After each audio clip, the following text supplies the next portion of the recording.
और जैसा कि हम कथा में बताते हैं, कथा श्रवण करने के लिए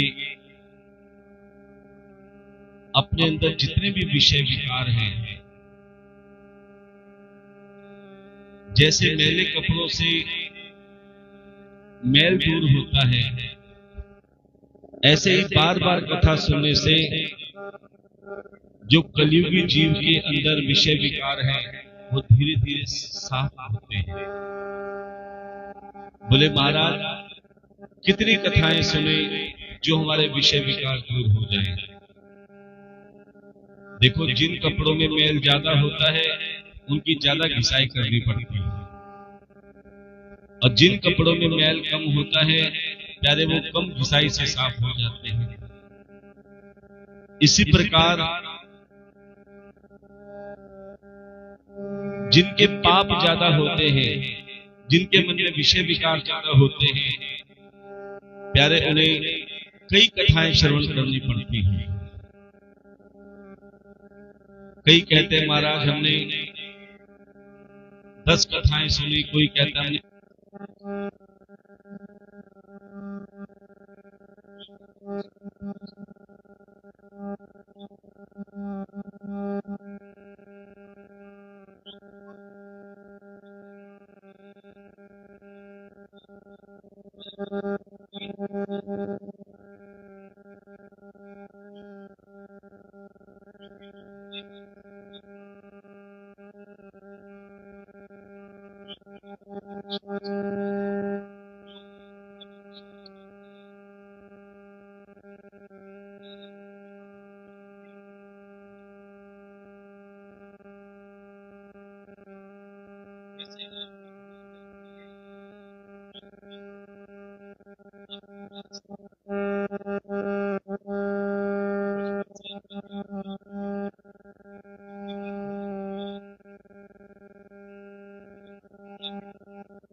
एक महान यज्ञ किया कहां पर,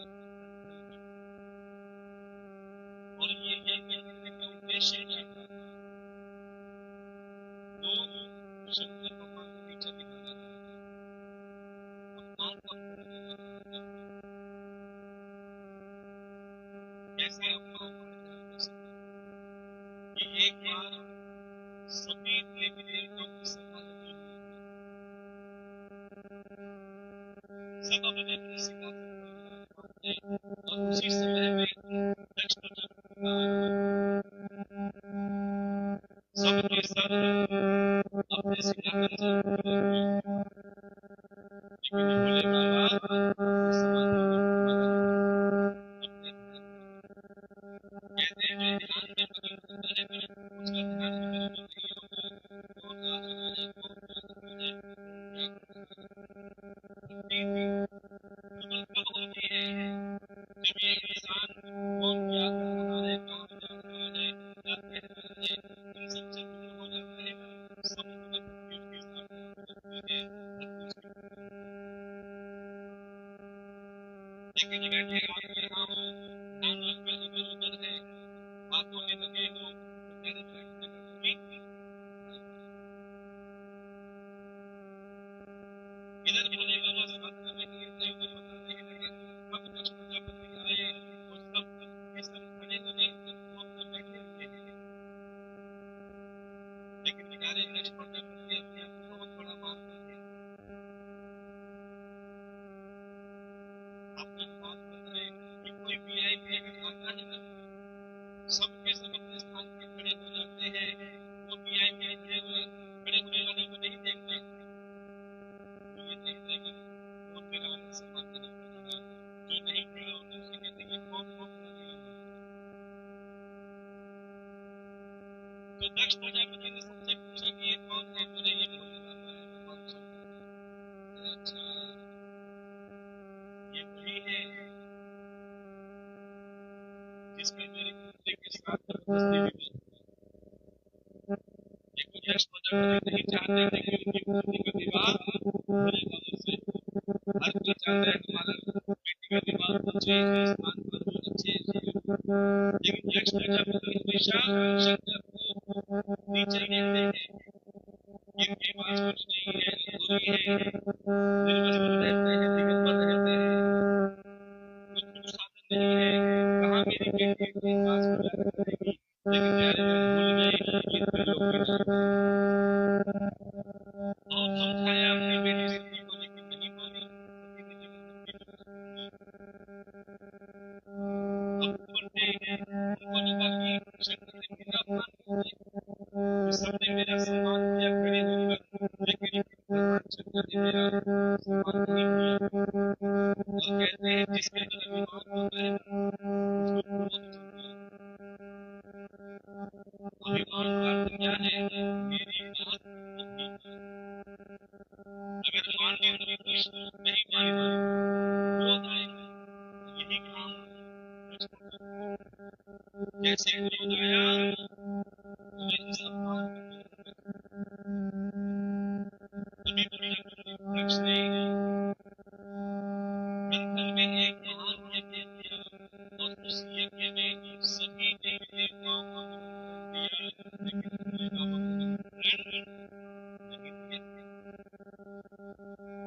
अब सबके सब देवी देवता उस यज्ञ में सम्मिलित होने के लिए तैयार होने जा रहे हैं, लेकिन भोले बाबा अपने स्थान पर विराजमान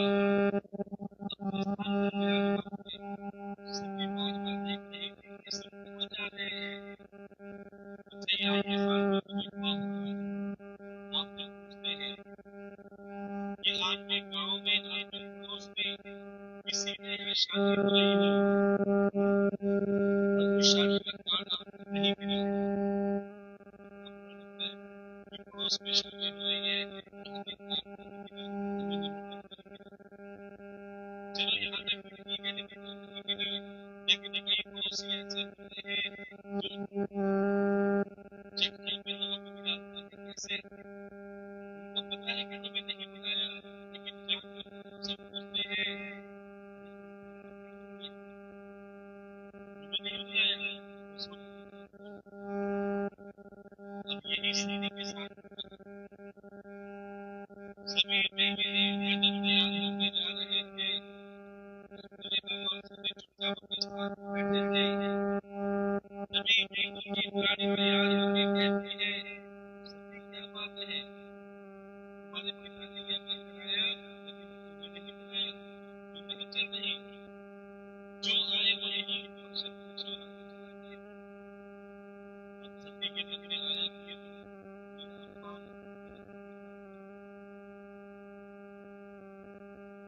मेरा नहीं है ये किया और हमें नहीं दिखाया, ऐसे ही देवी देवता जा रहे हैं। तभी सभी ने बड़े भाव से भोले बाबा से कहा कि बाबा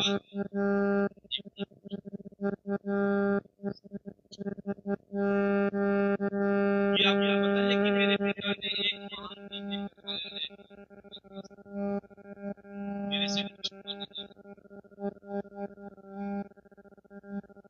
बोले तो आपको ये भी पता होगा कि सभी को जो भगवान ने बनाया था, सभी को जो भगवान दिया है, बोले आपको ये भी पता होगा कि ये मेरे पुत्र नहीं।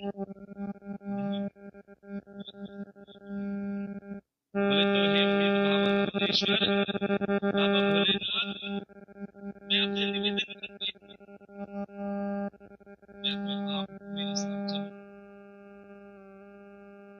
नहीं तो केवल मुझे जाना। बोले सारे बिन बुलाए कहीं जाना नहीं चाहिए, लेकिन जाकर क्या करोगे? बोले भोलेनाथ मैं ये देखना चाहती हूँ कि जिस यज्ञ में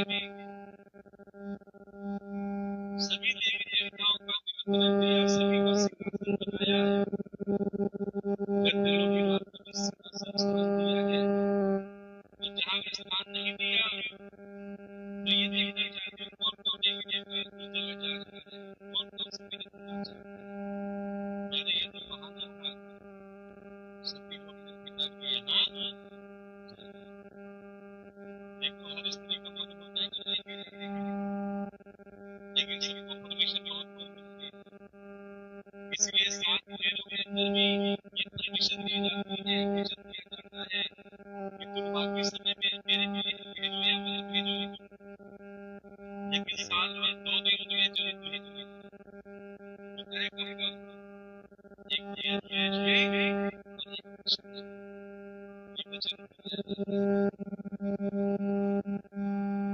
लेकिन अब ये स्टैंडर्ड मुझे बाबा ने कहा संगीत को बिना बुलाए जाना नहीं चाहिए, वरना सिवाय भगवान और प्यारे होता भी यही है, जब तुम किसी के रिवाज बिना बुलाए जाते हो और किसी ने किसी रूप में अपमान की बात करते हो, किसी ने किसी रूप में तुम्हें अपमान से लेकिन भोले बाबा ने कुछ स्थान बताए हैं जहाँ पर तुम बिन बुलाए भी जा सकते हो, कहाँ नहीं जाना चाहिए और कहाँ जाना चाहिए बोले कि किसी का जन्मदिन हो, किसी का पार्टी हो, किसी का गृह प्रवेश हो या कोई भी संसार का कार्य हो, कभी बिन बुलाए भोले के नहीं जाना। और भोले बाबा ने कौन से स्थान बताए जहाँ बिन बुलाए आप जा सकते हो? बोले सत्संग, कथा, सेवा और किसी गरीब की मदद दान भी देना चाहिए। बड़े बड़े पैसों वालों के यहाँ तो सब कन्यादान देते हैं, क्यों देते हैं? ध्यान देना, ये उसने मेरी बेटी की शादी में 11 लाख रुपए का निकाला, मैं नहीं दूंगा तो गाना गाएगा, इसलिए वो चाहते हैं कि अगर मैंने 11 लाख दिए हैं तो मैं पैसों देख ले, इसीलिए जाने अपना स्टेटस बढ़ाते हैं लोग, जबकि उनके पास पैसों की कोई कमी नहीं है। अरे जो बैंक अकाउंट में 10-10, 20-20, 50 मिलियन शादी करते हैं, हमारे 1120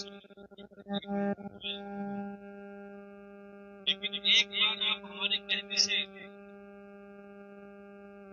बिन बुलाए किसी गरीब के यहाँ जिसकी बेटी की शादी हो रही हो, चाहे तुम्हें जानते हो या न जानते हो, 1,500 रुपये का लिफाफा लेकर जाते हैं,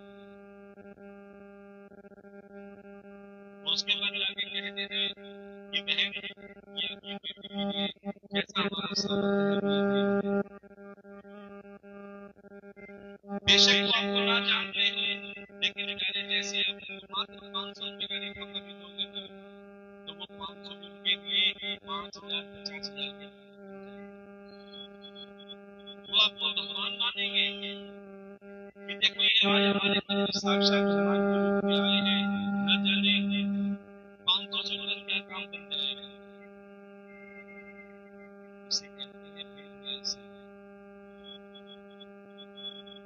किसी सत्संग में, किसी कथा में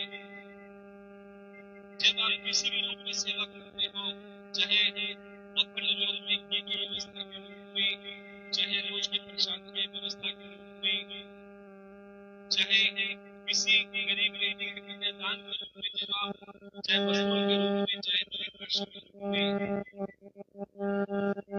चाहे किसी भी रूप में जब सेवा करते हो, तो प्यारे वो सेवा सबसे बड़ी सेवा होती है, क्योंकि आपकी दी गई सेवा से लोग उस सेवा को प्रणाम करते हैं।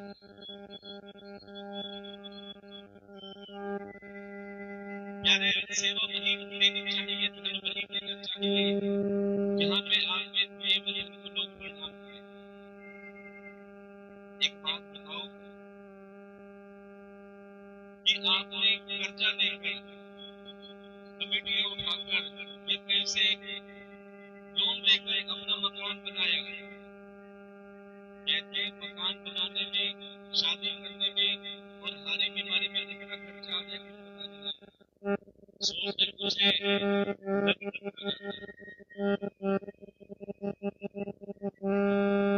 मान लो किसी ने मकान बनाया, 50 लाख लग गए, 60 लाख लगे, किसी के तो एक लोन होने में मकान बनके तैयार हो गया। अब इंसान सोचता है कि मेरा मकान पूरा हो गया, ग्रेनाइट की टाइलें लग गई, इटाली किचन बन गया, बेडरूम बन गया, डाइनिंग रूम बन गया, वो तो बड़ा खुश होता है। लेकिन ईमानदारी से बताओ, उस मकान को देखकर आपके पड़ोसी खुश होते हैं या जलते हैं? खुश होंगे। जाने मकान को देखकर पड़ोसी ज्यादातर जिनके मन में आता है कहाँ से इतना पैसा है, लगता है 2 नंबर का काम करते होंगे, लगता है ये करते होंगे, वो करते हैं, क्योंकि आखिर अपने दुख से इतना कोई दुखी नहीं है जितना दूसरों के सुख से खुश। अगले ने कर्जा दिया, कमेटी उठाई, ब्याज पे दिया, लोन दिया, मकान बना दिया, उसके बाद भी लोग उस मकान को लेकर चल रहे हैं। इसलिए संत महात्मा कहते हैं, अरे अपने धन को ऐसी जगह लगाओ जहाँ पर उस धन को लोग प्रणाम करें। और वो क्या है? प्यारे वो तुम्हारी दी गई सेवा। कहीं अगर मंदिर बन रहा हो, देने वाले सीमेंट के ट्रक देते हैं, ईंटों के ट्रक देते हैं, सरियों के ट्रक देते हैं, तो जिसके पास कुछ नहीं होगा, उसका अगर मन है कि मेरे पास ट्रक देने के लिए तो नहीं है, अगर वो एक ईंट भी देता है मंदिर में कि मेरे सामर्थ्य अनुसार मैं मंदिर में ईंट डाल दे रहा हूँ, और प्यारे जब मंदिर बनकर तैयार होगा, जब भगवान की सुंदर सुंदर मूर्तियां प्राण प्रतिष्ठा होती है, सभी मंदिर में भगवान को प्रणाम करते हैं, सिर झुकाते हैं, तो प्यारे लोग भगवान को प्रणाम नहीं करते, आपकी दी हुई एक एक की सेवा को भी प्रणाम किया। आप जो भागवत कथा में किसी भी रूप में सेवा करते हैं, शिव महापुराण में किसी भी रूप में सेवा करते हैं,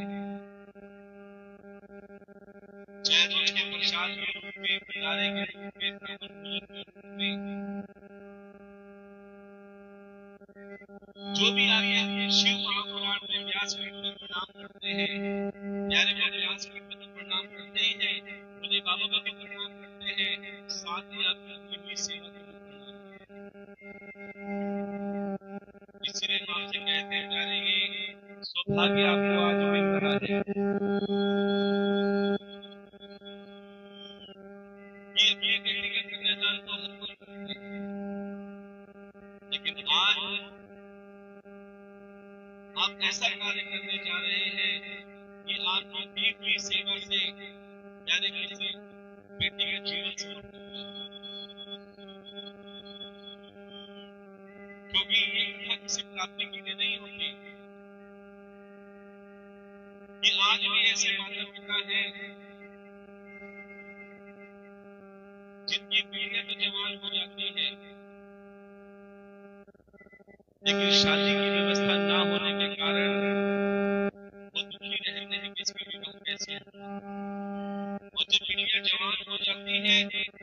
शादी में देर होती है तो प्यारे वो जवान बिटिया के लोग भी जाकर बदनाम करने में भी देर नहीं लगी बाप ने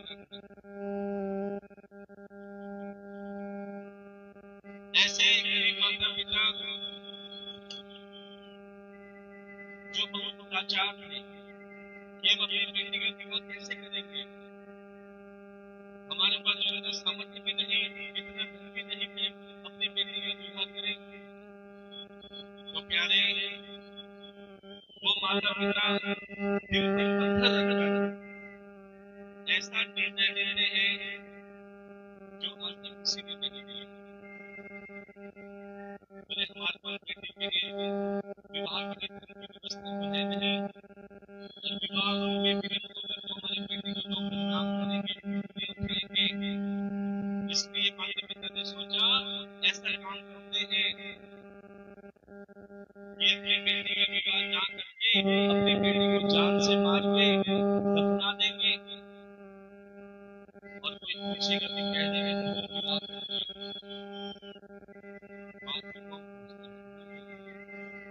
ये गरीबी सब कुछ कर सकते, ये गरीबी ऐसा अभिशाप है कि प्यारे जो इंसान को चलते चुका मजबूरी ऐसा अभिशाप है जो सब कुछ करवाएगा।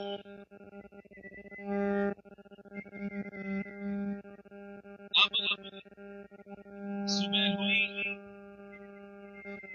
बेटी माँ के पास आई, उसे नहीं पता कि आज मेरे साथ क्या होने वाला है। ध्यान देना, माता पिता ने आज क्या सोचा है मेरे लिए, क्योंकि बेटी के कई सपने होते हैं कि मेरा भी विवाह होगा, मैं भी ससुराल जाऊंगी, एक नया जीवन जीऊंगी, लेकिन आज उसके माता पिता ने कुछ और ही सोचा। जैसे बेटी माँ के पास आई, प्यारे माँ की आंखों में झरझर आंसू बहने लगे और आज वही माँ अपने हाथों से अपनी बेटी को भोजन करा रही है।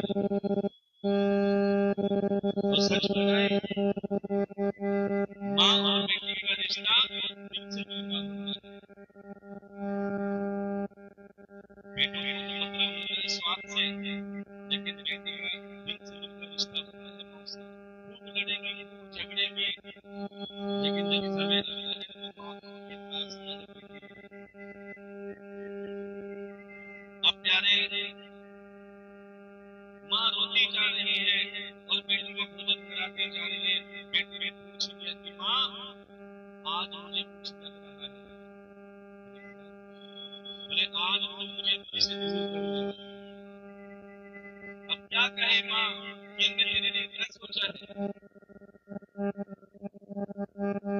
इतने में पिता आए, बेटी का हाथ पिता के हाथ में दे दिया। अब पिता के हाथ में एक हाथ में चक्कू और एक हाथ में थाल। बेटी पिता के साथ चल, क्योंकि प्यारे बेटी का विश्वास भी पक्का होता है पिता के लिए, क्योंकि पिता अगर साथ है तो संसार साथ है। कोई बाल विवाह नहीं कर सकता मेरा अगर पिता साथ है, लेकिन जब पिता ही मौत के रास्ते में जा रहा है तो बेटी खुशी खुशी अपने पिता के साथ जा रही है। जब जंगल में चलते चलते तपती धूप हुई, पिता के पसीने आने लगे तो बेटी ने पूछ लिया कि पिताजी आप मुझे कहाँ ले जा रहे हैं, बताओ। अब पिता क्या कहे कि बेटी मुझे जान से मार कर दफनाने के लिए लेके जा रहा है। पिता चुपचाप, बेटी ने कहा पिताजी थोड़ा आराम करो, आप देखो आपके कितने पसीने आ रहे हैं। जब प्यारे बेटी ने अपने पल्लों से पिता के कोठरी में पहुंचे, छोटी सी पानी की बोतल लेकर गई थी। उसे पिता को पता था कि मेरे पिता को प्यास ज्यादा लगती है,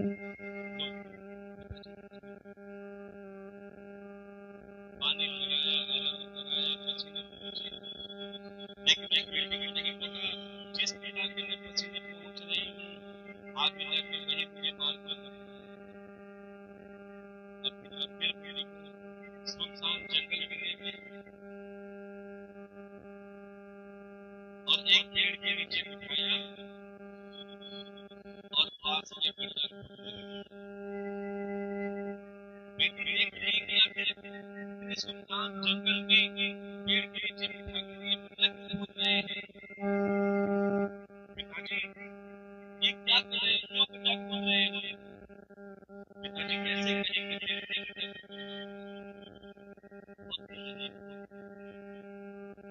अब बोलते बोलते पिताजी के फिर पसीने आने लगे पेट काट रहे हो पिताजी अब आप आराम करो फिर बेटी पिया के पसीने के नीचे पानी पिलाया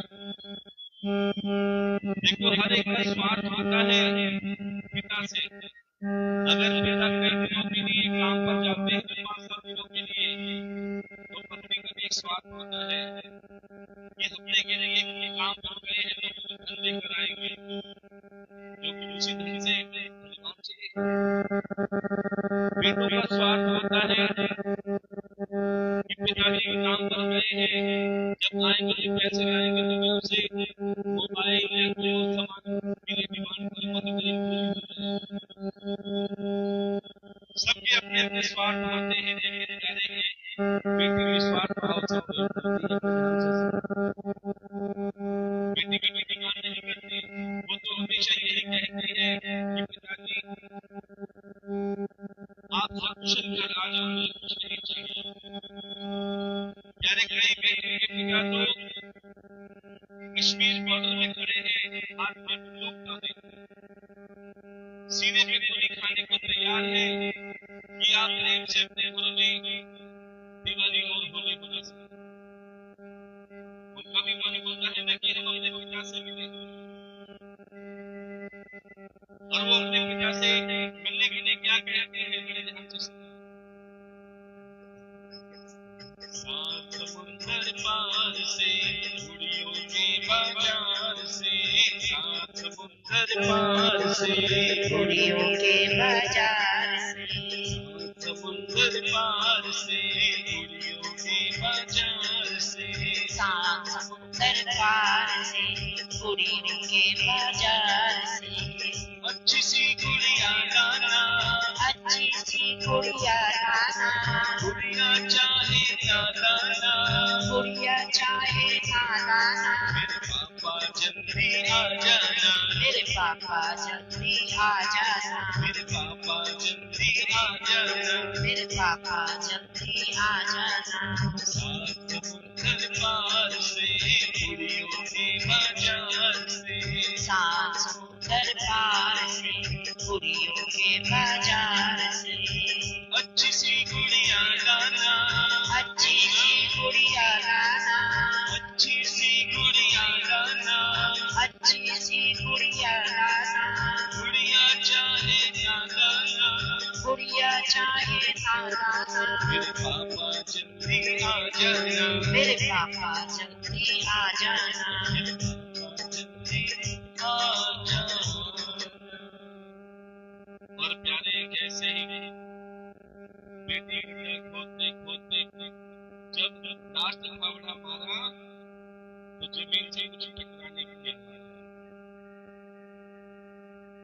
बेटी ने देखा जैसे ही जमीन में हाथ डाला तो क्या सामने पैर का बड़ा कलश और जैसे कलश खोले तो क्या देखा उसने सोना चांदी हीरे मोती अपार धन भरा पड़ा था उस कलश में बेटी को लगा कि पिताजी को पता था इसीलिए यहाँ पर गड्ढा खोदा कि इसमें से सोना चांदी हीरे मोती के जवाहरात कलश लिया जब बेटी अपने पिता के पास आई मुझे पता है आप मुझे यहाँ क्यों लेकर देखो इस गड्ढे में से ये कलश निकला इसमें हीरे मोती सोना चांदी भरे पड़े हैं इसमें जाहिर है प्यारे वो कलश देखकर पिता के आंखों में आंसू बहने लगे बोले बेटी मैं सोने चांदी हीरे मोती के लिए तुझे नहीं लाया मैं तो तुझे मार कर इस जमीन में दफनाने के तेरे विवाह के लिए हमारे पास धन की व्यवस्था नहीं। और ये भी हमें पता है कि अगर विवाह में देरी हुई तो लोग मुझे छोड़ेंगे नहीं, बदनाम करेंगे। इतना सुनते ही बेटी कहने लगी, पिताजी क्या बेटियां इतनी बोझ होती है? और सच बताए 80% माता पिता को सबसे बड़ा डर तो यही लगता है कि विवाह में कोई दहेज नहीं चाहिए। ये आजकल दहेज मांगने वालों की डिमांड इतनी बढ़ी, कारण को मांगते नहीं है। पहले तो कहेंगे भैया जो देना है अपनी बेटी को देना है, और जैसे दिन नजदीक आते हैं क्या कहते हैं, हमारे ताऊ जी की बेटी के आ गई थी। मेरे ताऊ जी की बेटी की आई है तो आपने भी दे दिए। हमारे मामा जी के बेटे के इतने पूरा सोना चढ़ा, अब उसे कमाएगा तो खाली बचत नहीं। तो ऐसे डिमांड धीरे धीरे बढ़ती जाती है और प्यारे वो हाल होता है जो हमने कल बताया था, जो दहेज के चक्कर में। और हम कोई कहते हैं जो ऐसे डिमांड करे प्यारे वो सीधा मना कर दो कि हमारी बेटी तुम्हारे घर के लिए नहीं है। प्यारे हम कहते हैं कि घर में 5 लाख की डाइनिंग टेबल हो उससे कोई फर्क नहीं पड़ता। ऐसी डाइनिंग टेबल का क्या फायदा प्यारे जहाँ कोई बैठने खाने वाला ना, वो केवल सोने का पिंजरा करता है।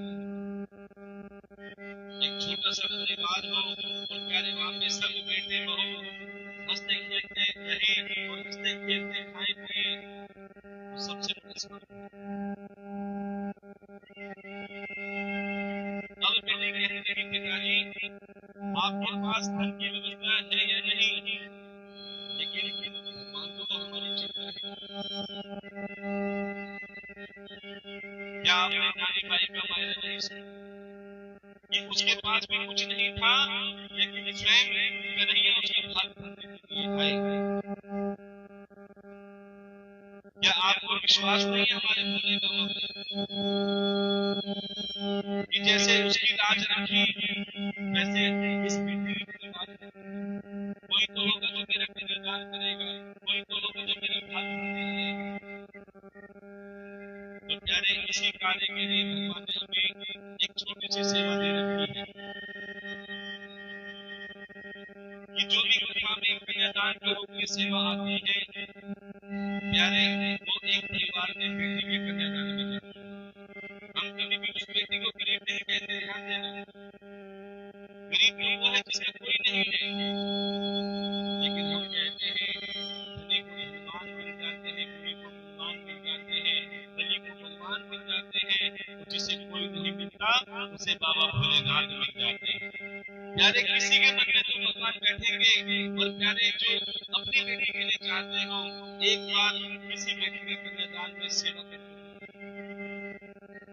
और प्यारे जो इस कार्य में अपनी नेक कमाई से सेवा देता है, विश्वास मानो जब उस परिवार की बेटी का जीवन संवरता है तो हमारी बेटी का भी जीवन अपने आप संवर जाता है। क्यों? हमने सेवा के बीज बो दिए। और जो भगवान के भरोसे भगवान के भक्तों के भरोसे हो गए हैं प्यारे, मेरी चिंता करने की कोई जरूरत नहीं होती। भगवान कहते हैं मेरी शरण में आए हैं, अब तुझे चिंता करने की जरूरत नहीं, ना कुछ घबराने की जरूरत है, क्योंकि तुमने मुझसे रिश्ता जोड़ दिया है, तुमने मुझसे नाता जोड़ा है। तो किस किसी ने भोले बाबा से नाता जोड़ा है? ध्यान देना, हाथ उठाएंगे। जिन्होंने भरोसे से जोड़ा है वो हाथ नीचे रखेंगे, जिन्होंने भोले बाबा से जोड़ा है हाथ उठाते हुए बेटे बेटारियों के साथ कहेंगे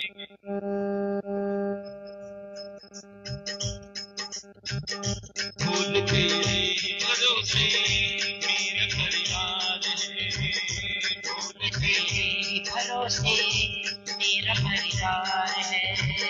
फूल तेरे भरोसे मेरा परिवार है, फूल तेरे भरोसे मेरा परिवार है। तू ही मेरे नाम का माझी, तू ही मेरी नाव का माझी, तू ही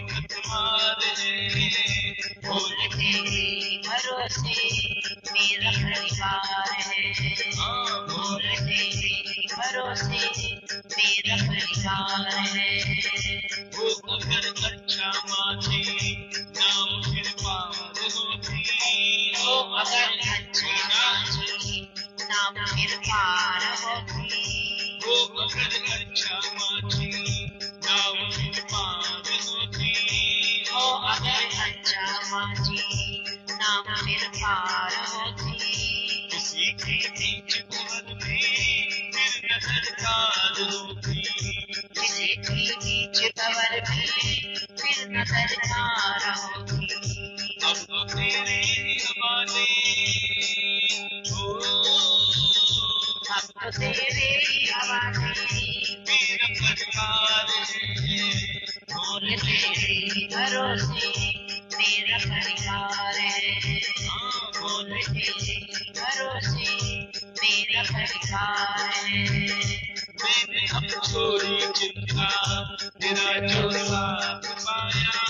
मैंने अब छोड़ी चिंता तेरा जो साथ पाया। मैंने अब छोड़ी चिंता तेरा जो साथ पाया।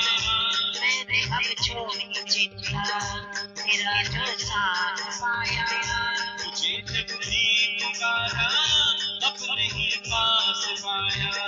तुझे जब भी पुकारा अपने ही पास पाया। मुझ पे एहसान तेरा मुझ पे एहसान तेरा बोले बेशुमार है। बोल तेरे भरोसे मेरा परिवार है। बोल तेरे भरोसे मेरा परिवार है। तू ही मेरे नाम कमाची हो, तू ही मेरे नाम कमाची तू ही परिवार है। बोल तेरे भरोसे मेरा परिवार है। और जिसको भोले बाबा पे भरोसा होता है वो भोले बाबा से क्या कहता है, मुझको अपनों से बढ़कर सहारा तुमने दिया है।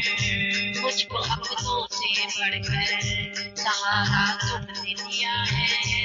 और ये हमारा खुद का एक्सपीरियंस है, ध्यान देना, खुद का अनुभव बता रहे हैं कि हम कोई ऐसा कार्य करते हैं तो हमारे अपने कहने चिंता मत करना, हम तुम्हारा समय पर साथ देंगे।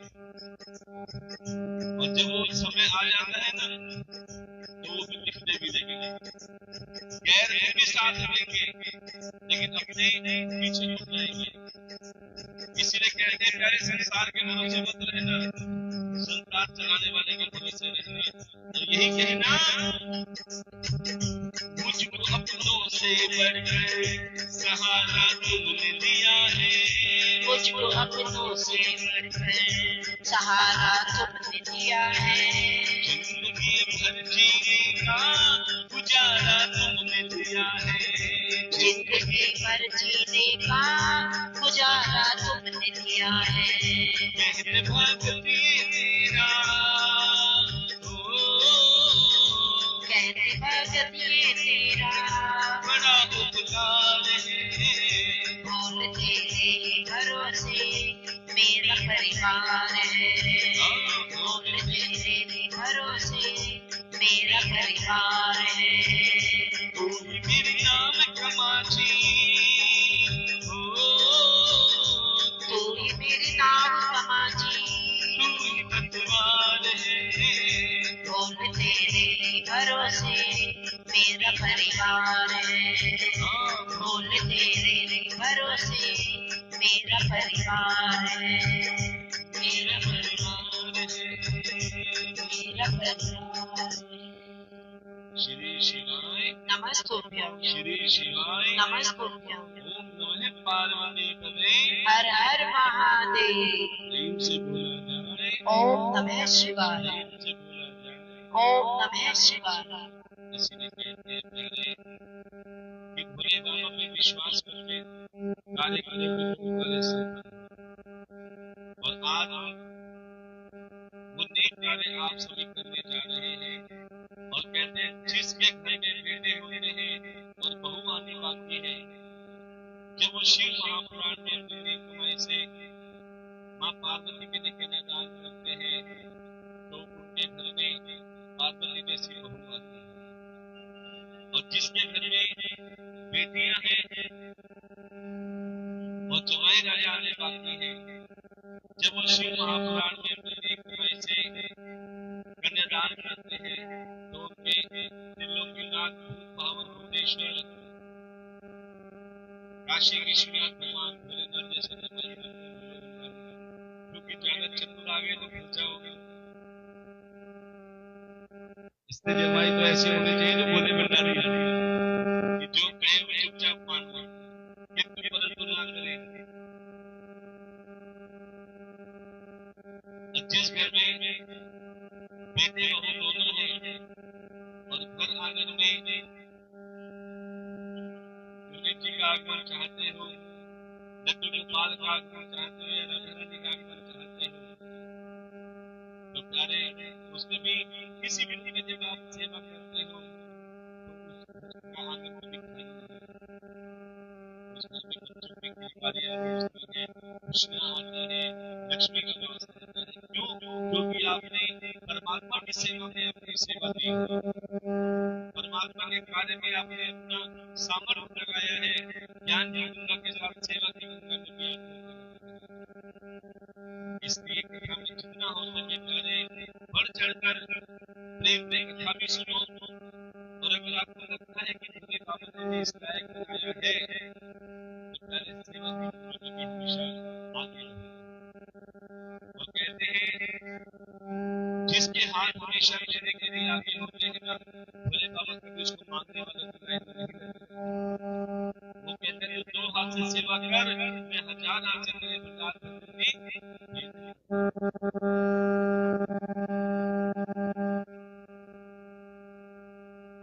अब सती नहीं मानी, बोले भोले बाबा मुझे एक बार अपने पिता के यज्ञ में जाना। अब भोले बाबा ने कहा जब तू मांगने वाली नहीं है तेरी इच्छा। कहते तेरे हट के आगे भोले बाबा भी झुक जाते हैं।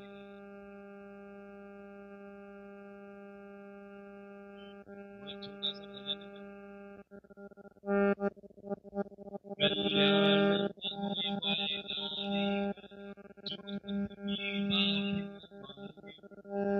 प्यारे भोले बाबा की बात नहीं मानी और चली गई अपने पिता के यज्ञ में।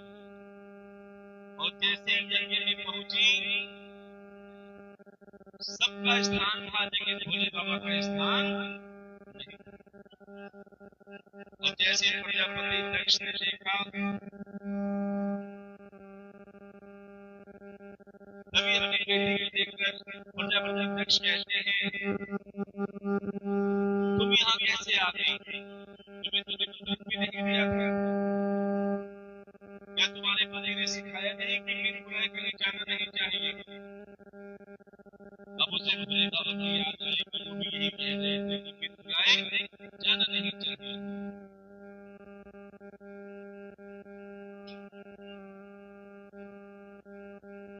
लगता है तुम्हें किसी प्रकार की कमी रह गई होगी,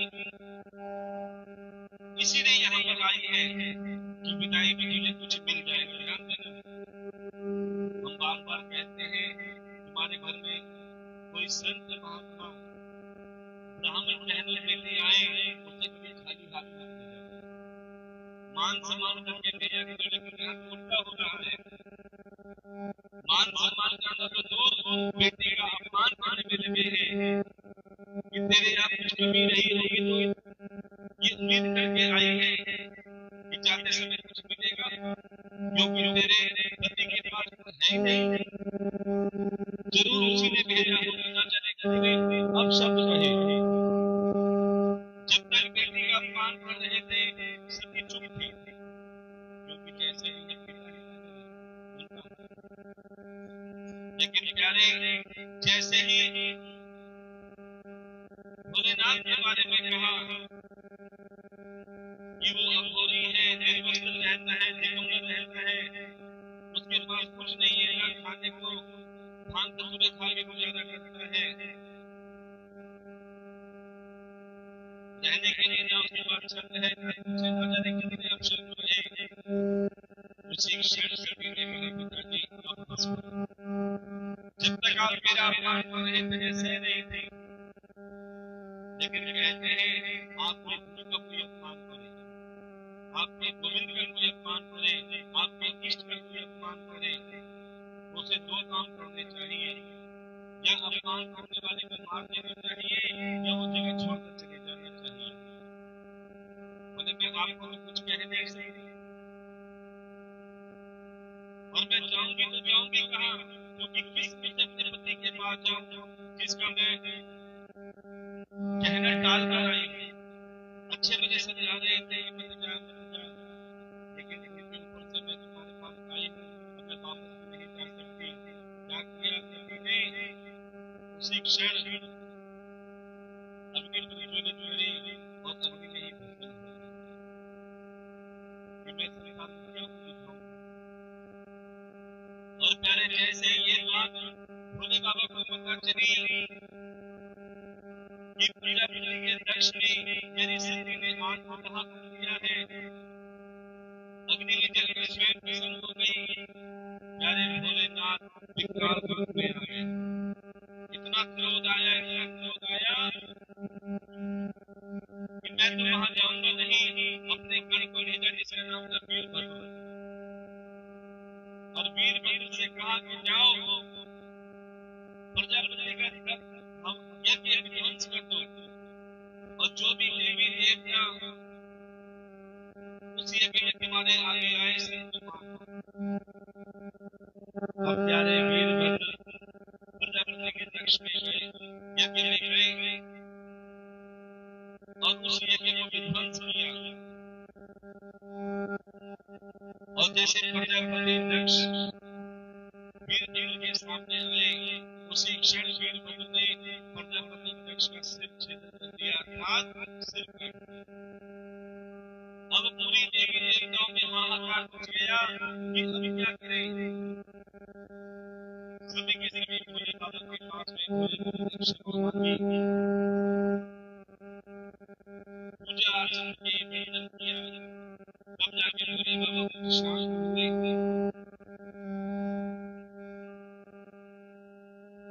और वीरभद्र से कहा जाओ प्रजापति दक्ष का सिर। लेकिन कहते हैं प्यारे, जो एक बार सिर पर से अलग हो जाता है, क्या किया वीरभद्र ने, एक बकरे का सिर लगाया। इसका सिर लगाया बकरे का। अच्छा ये नहीं हो बकरा कैसे बनता है,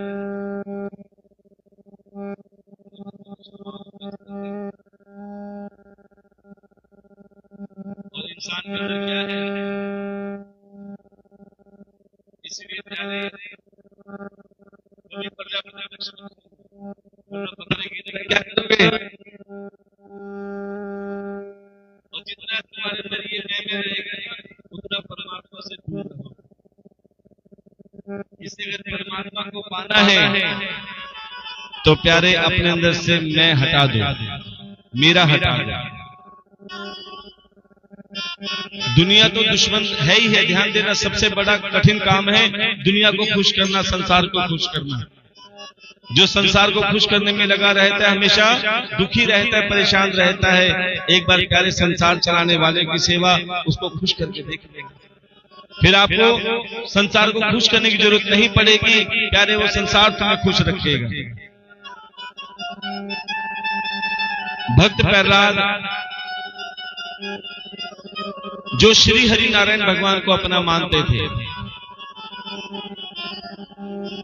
हमेशा उठते बैठते नारायण का नाम लेते थे। लेकिन क्या सबसे बड़ा दुश्मन कौन था प्रहलाद का पता है आपको? उसका खुद का पिता। कौन? हिरण्यकश्यप।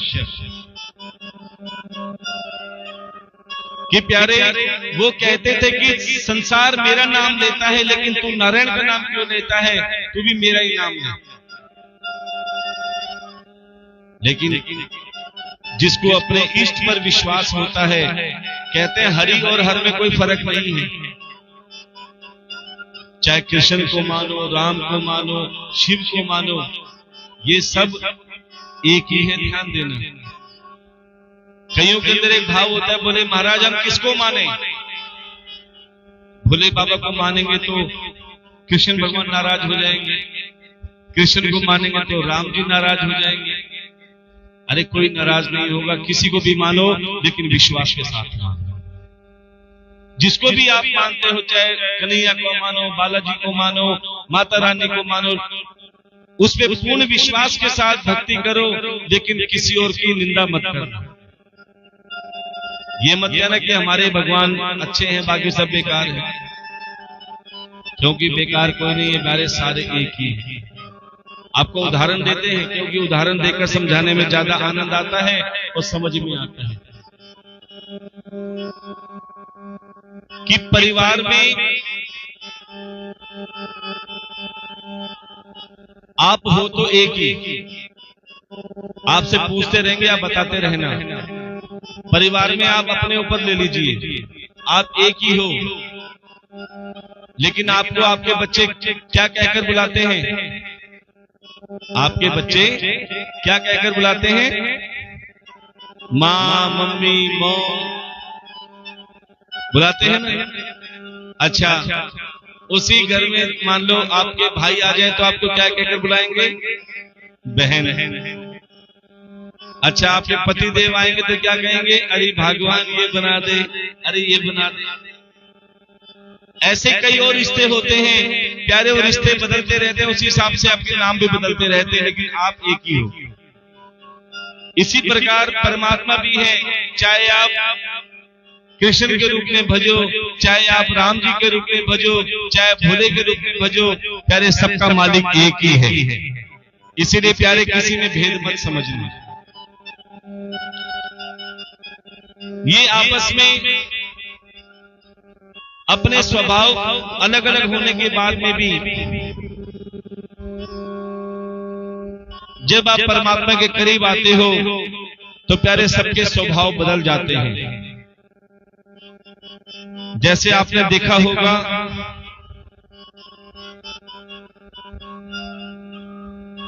कि शिव परिवार की फोटो तो आपने देखी होगी। गणेश जी का वाहन कौन है? आज तो गणेश चतुर्थी भी है, आप सभी को गणेश चतुर्थी की हार्दिक शुभकामनाएं, क्योंकि आज गणेश जी का आगमन हुआ है कई स्थानों पर, और 10 दिन के लिए सभी गणेश जी का आवाहन करेंगे, उनका कीर्तन करेंगे। तो आपको एक चमत्कार दिखाते हैं, ध्यान देना।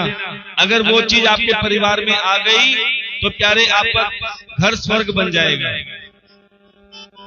बनाना चाहते हो ना अपने घर के स्वर्ग? जैसे 5 उंगलियां बराबर नहीं होती, ऐसे परिवार में सबके स्वभाव भी एक जैसे नहीं होते। किसी का क्रोध ज्यादा होता है, किसी में कुछ स्वभाव होता है, किसी में कुछ। लेकिन क्या जो क्रोध वाला होता है ना, वो सोचता है कि मैं अपनी चलाऊं। किसी के अंदर कंजूसी का स्वभाव ज्यादा होता है। तो आपको बताते हैं शिव परिवार में कैसा तालमेल होता है। गणेश जी का वाहन कौन है? जोर से बोलना पड़ेगा, चूहा। और कार्तिकेय का वाहन कौन है? मोर। और भोले बाबा के गले में क्या है? सांप। और साथ में कौन है? नंदी। उनकी सवारी क्या है? नंदी। अच्छा, जो पार्वती जी हैं, दुर्गा स्वरूप हैं, उनका वाहन कौन है? शेर। अब सबके वाहन भी अलग हैं। अब इनका स्वभाव आप देख लो।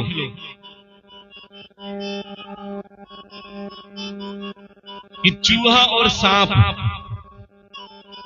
ये कभी एक साथ रह सकते हैं? सांप फट दे कि चूहे को पकड़ लेता है। अब इधर सांप और मोर एक साथ रह सकते हैं? मोर पकड़ लेगा। और इधर नंदी और शेर एक साथ रह सकते हैं? शेर खा जाएगा।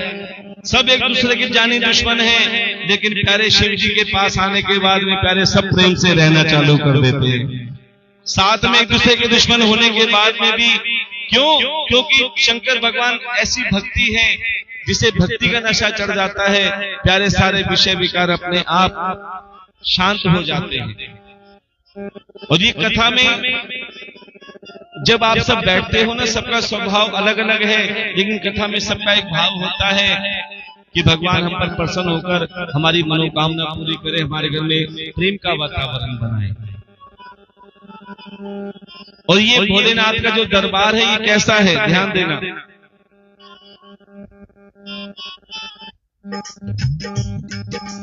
अजब है भोलेनाथ ये दरबार तुम्हारा, दरबार तुम्हारा।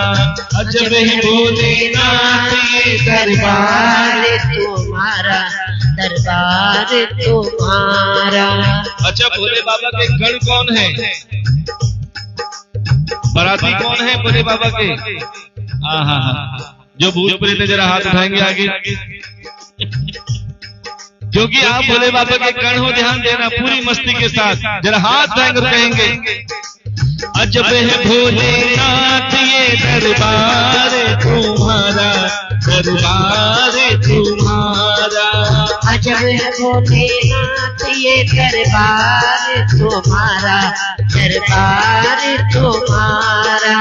भूत प्रेत नित्य करे चाकरी, भूत प्रेत करे चाकरी, भूत प्रेत नित्य करे चाकरी, भूत प्रेत नित्य करे चाकरी। सबका यहाँ गुजारा।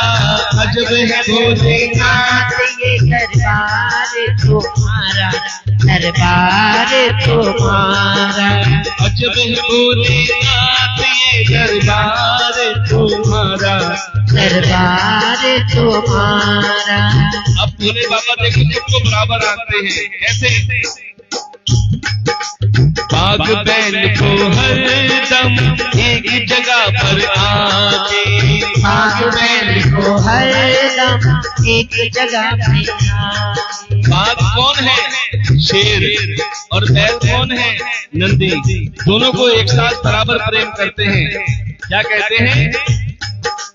बाग बैल को हरदम एक जगह पर आके, बाग बैल हरदम एक जगह पर आके। कभी न एक दूजे को बुरी नजर से झांके, कभी न एक दूजे को बुरी नजर से आके। कहीं और नहीं देखा हमने, कहीं और ना देखा हमने, कहीं और ना देखा हमने, कहीं और ना देखा हमने। ऐसा गजब नजारा।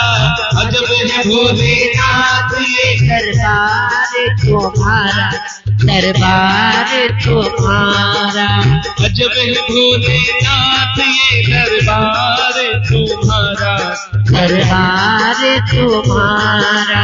भूत प्रेत नित्य करे चाकरी, भूत प्रेत नित्य करे चाकरी, भूत प्रेत नित्य करे चाकरी, भूत प्रेत नित्य करे चाकरी। सबका यहाँ गुजारा।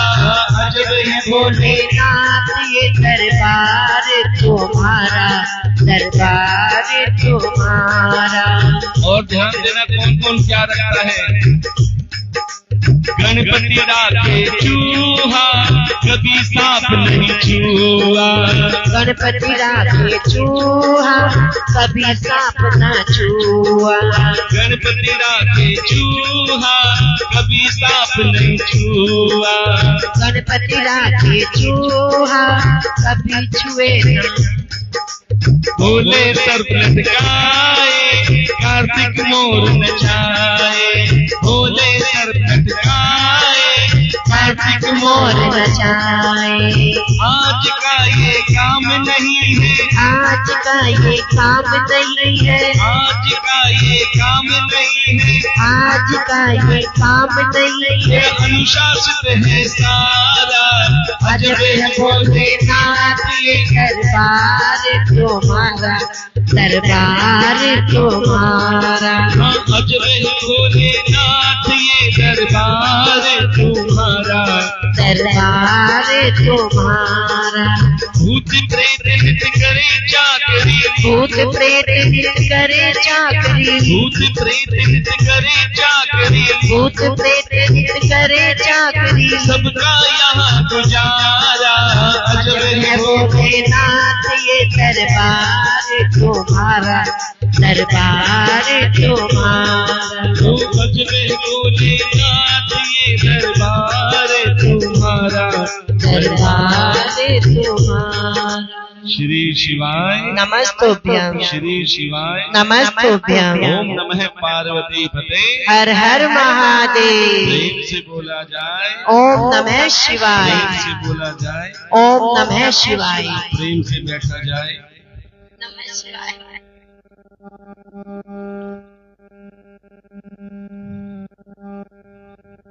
नहीं, हाजिर लगानी बहुत अच्छी बात है। तो प्यारे, एक बार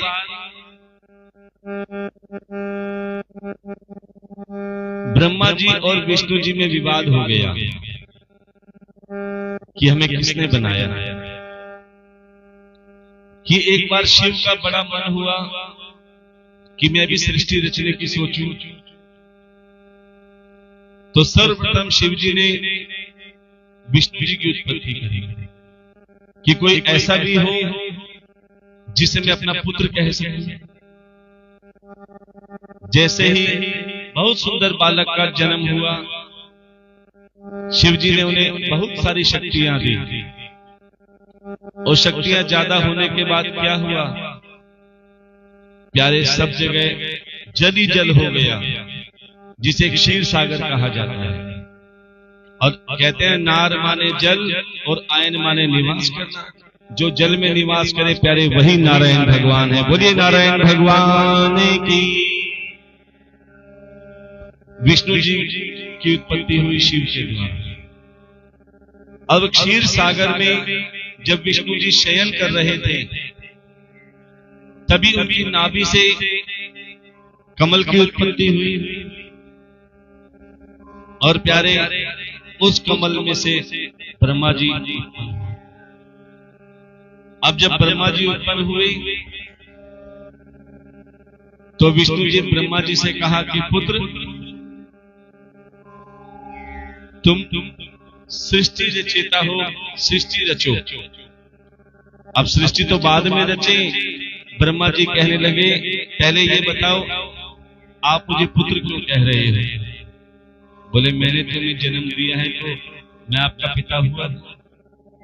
अब ब्रह्मा जी कहते हैं कि मैं अपने आप प्रकट हुआ हूं तो मैं सबका पिता हूं। अब विष्णु जी अपने आप को बड़ा मान रहे हैं और ब्रह्मा जी अपने आप को बड़ा मानने पे लगे हैं। पहले तो थोड़ा थोड़ा विवाद हुआ और विवाद होते होते ये तो युद्ध में बदल गया। आपने कभी कभी देखा होगा ना, जरा सी बच्चों की लड़ाई तो ऐसे ही होती है, लेकिन बच्चों की लड़ाई होते होते वो बड़ों तक पहुंच जाती है।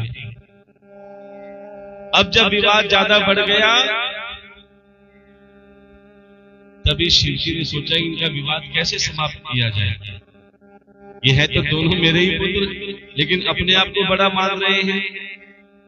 तभी प्यारे शिव जी ने क्या किया, एक बहुत बड़ा स्तंभ खड़ा कर दिया।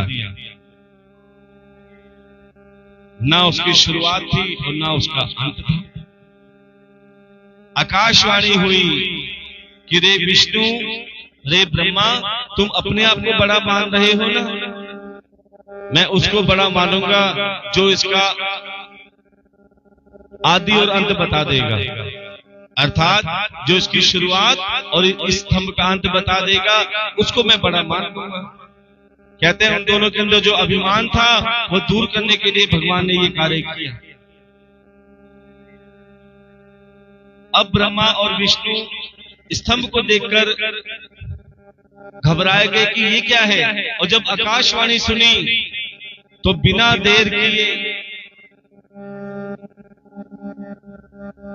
विष्णु जी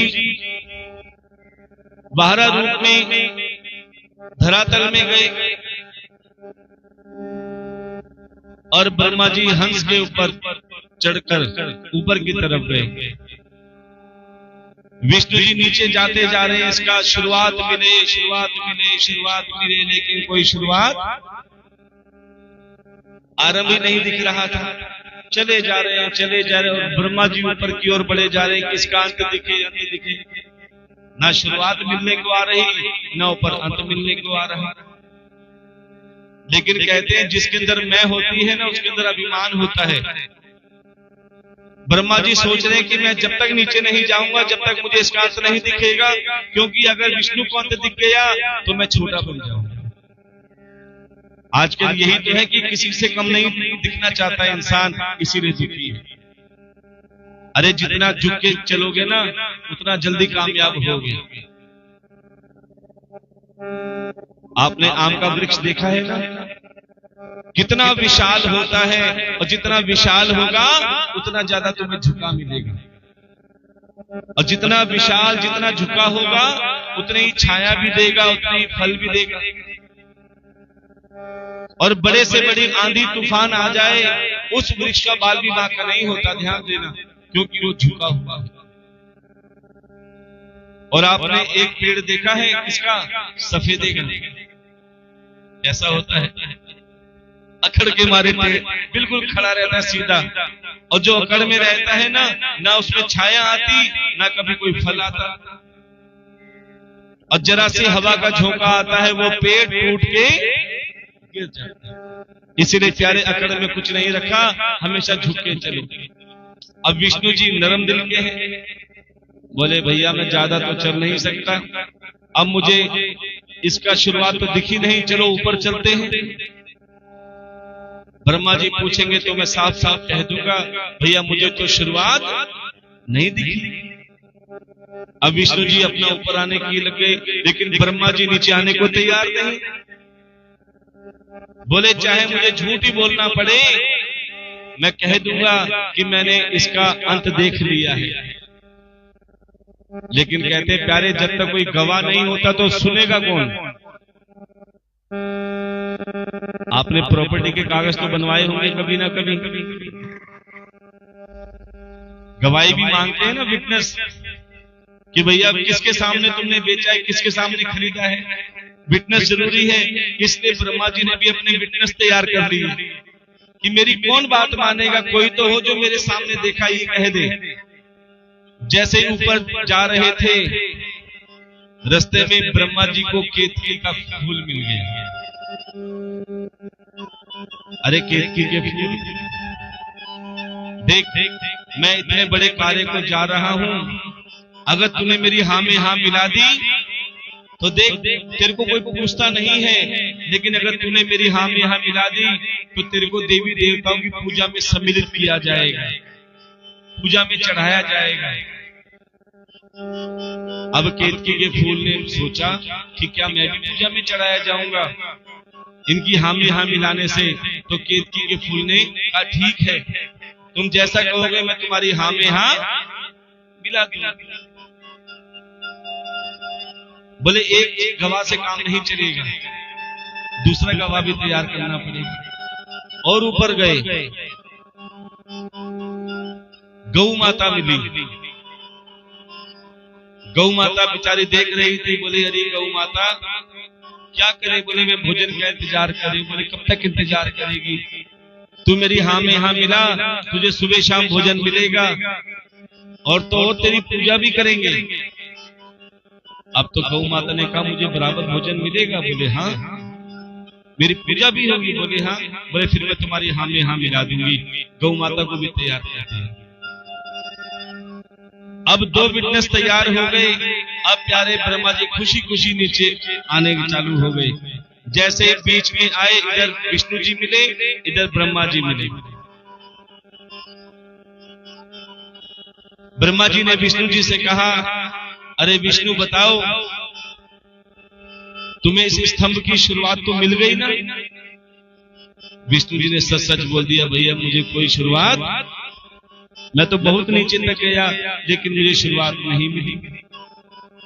देखो सच कड़वा होता है, इंसान परेशान तो जरूर होता है लेकिन सच बोलेगा तो हारेगा नहीं। लेकिन झूठ को तुम चाहे कितना भी सजा कर बोल दो, एक सत्य को बचाने के लिए तुम्हें 1000 झूठ बोलने पड़ेंगे, लेकिन बाद में सच्चाई किसी की होगी, सत्य की। अब विष्णु जी ने कहा ब्रह्मा जी आपने क्या देखा। बोले मैंने तो अंत देख लिया इसका। अंत देख लिया? कैसे देखा अंत? कोई है इसका गवाह जिसके सामने तुमने देखा? बोले मुझे पता था। कि तुम ऐसे मानने वाले नहीं हो। तभी केतकी के फूल को बुलाया, केतकी का फूल आया, बोले अरे केतकी के फूल बता, मैंने इसका अंत देख दिया ना स्तंभ का। अब केतकी के फूल को क्या लालच दे रखा था कि तुझे पूजा में चढ़वाया जाएगा। केतकी के फूल ने कहा ठीक है, मेरे सामने देखा था इन्होंने अंत। अब विष्णु जी तो कह रहे ठीक है, देखा होगा, कोई और भी है? बोले हाँ, मुझे ये भी पता था तुम्हारे एक से भरोसा नहीं होगा। बोले इसीलिए मैंने गौ माता को भी बुला रखा है। गौ माता से कहा, गौ माता जरा इनको बता दे कि मैंने स्तंभ का अंत देख लिया है ना। अब गौ माता को भी लालच था कि मुझे भी पकवान मिलेंगे, मुझे भी, मेरी भी पूजा होगी। गौ माता ने कह दिया हाँ जी, मेरे सामने इन्होंने अंत देख लिया। प्यारे, जब दोनों ने झूठ बोल दिया, इधर ब्रह्मा ने भी झूठ बोल दिया, तभी आकाशवाणी हुई। साक्षात भोले बाबा कहने लगे, अरे ब्रह्मा, तूने झूठ का सहारा लिया, तूने झूठ का सहारा लिया और विष्णु के साथ छल किया। अपने आप को बड़ा बताने के लिए तूने झूठ बोला और औरों से भी झूठ बुलवाया। सबसे पहले आकाशवाणी ने केतकी से कहा कि अरे केतकी के फूल,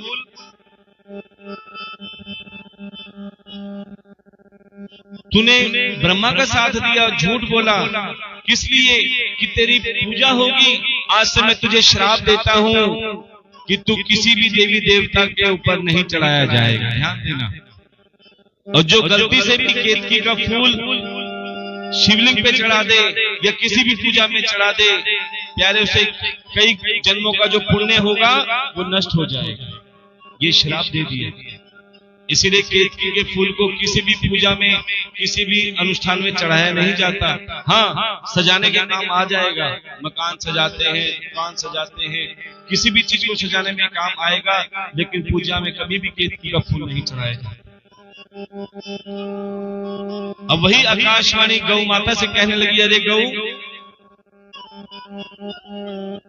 कि तू तो ऐसी नहीं थी, तूने भी ब्रह्मा का साथ दिया और झूठ बोला, किस लिए? कि तुझे पकवान खाने को मिलेंगे। तब उसको भी श्राप दिया, तुझे पकवान कब मिलेंगे? पितृपक्ष में मिलेंगे, बाकी तुझे कूड़ा कचरा खाना पड़ेगा। ध्यान देना। आपने देखा और सुना होगा, या आप भी करते ही हो, श्राद्धों में क्या भर भर के पकवान बनाते हो, हलवा, पूड़ी, खीर, ना जाने कितने पकवान बनाते हो। और सच बताएं, श्राद्ध में दो ही जीव बड़े परेशान रहते हैं पकवान से, एक गौ माता और एक ब्राह्मण देवता। गौ माता कुछ कह नहीं पाती और ब्राह्मण देवता दक्षिणा के चक्कर में सब जगह खा के आते हैं। कई तो पंडित जी ऐसे हैं जो श्राद्धों में ना 8-8, 10-10 जगह भोजन करके आते हैं, इसलिए दक्षिणा मिलेगी। और कई तो साथ में चूरन की डब्बी भी लेके चलते हैं, खिलाओ कितना खिलाओ।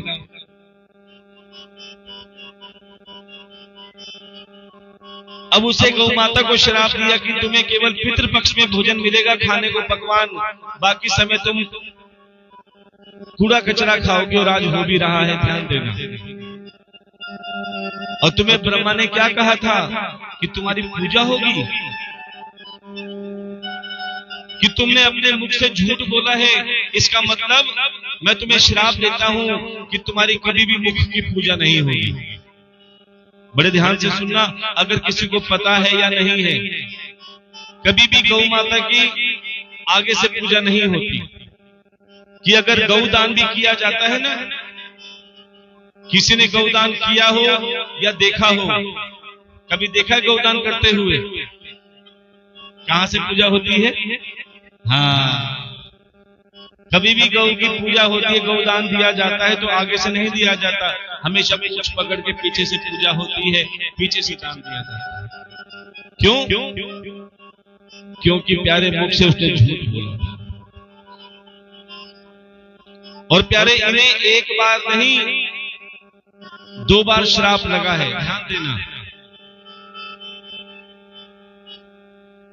और जो वो स्तंभ था प्यारे, वो स्तंभ और कोई नहीं प्यारे, वो शिवलिंग था। बोल शंकर भगवान की जय। श्री शिवाय, श्री शिवाय। ओम नमः पार्वती पते।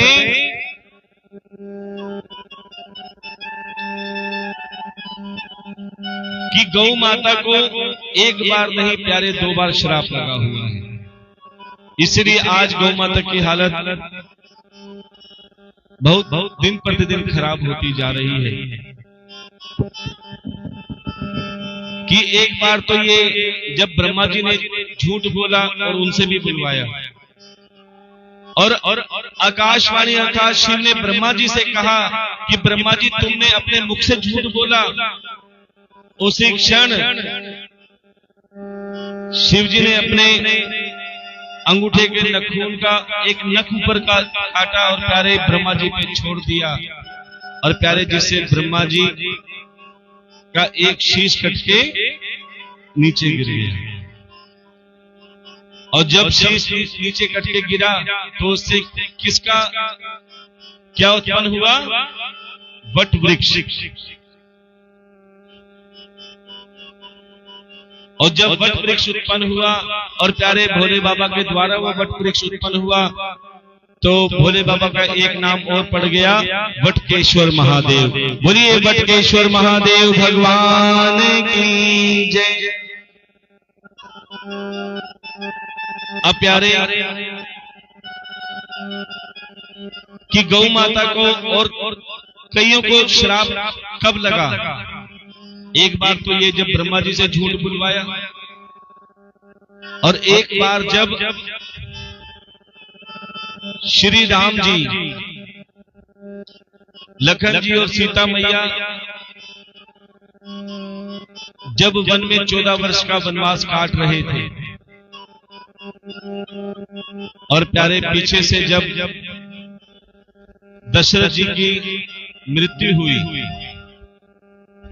देखो राम जैसे, लक्ष्मण जैसे, भरत और शत्रुघ्न जैसे पुत्र होने के बाद में भी जब उनकी मृत्यु हुई तो चारों में से कोई पुत्र पास नहीं था।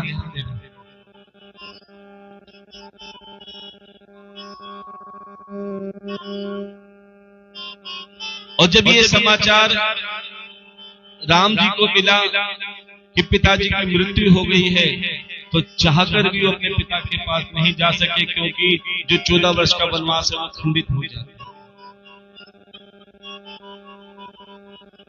तभी एक बार सीता जी के सपने में स्वयं महाराज दशरथ जी ने दर्शन दिया और कहा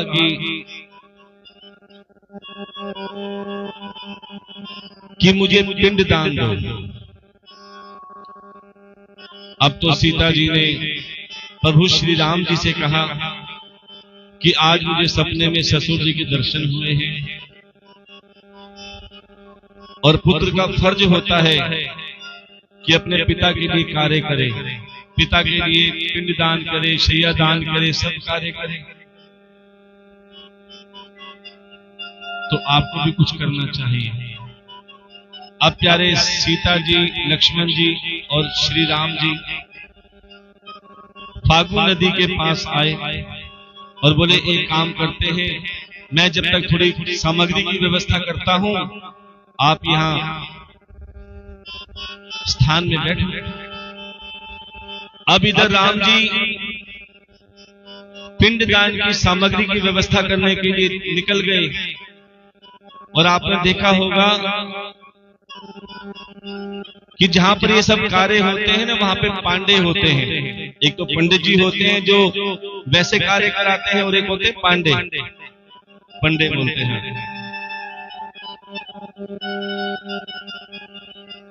तो वो इसी कार्य के लिए स्पेशल होते हैं। अच्छा, आपको एक ये पंडे वाली बात आपको बताते हैं, बहुत अच्छी।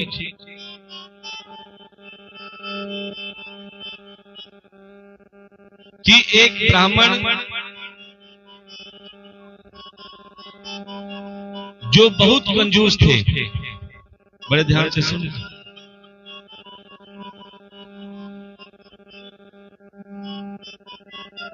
कि एक ब्राह्मण जो बहुत कंजूस थे, और कंजूस नहीं महाकंजूस थे।